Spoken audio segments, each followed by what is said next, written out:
Okay, welcome to the interior tour of the 2017 T680 for sale. And that's the mileage right there, 690,810. I want to talk about the interior of the truck.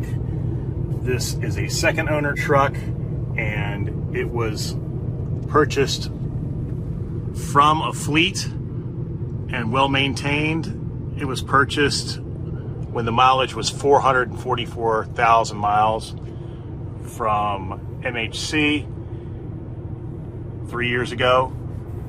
And since then, I have taken great care to keep this truck immaculate on the inside and clean. I'm going to kind of show you the entire interior and then go over some of the things that have been improved, some things you need to be aware of.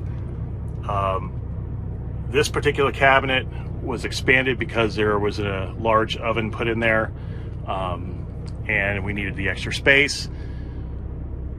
But you can tell by the interior that it is completely clean. There is not the excess of filth and dirt and grease that normally accumulates in these vehicles.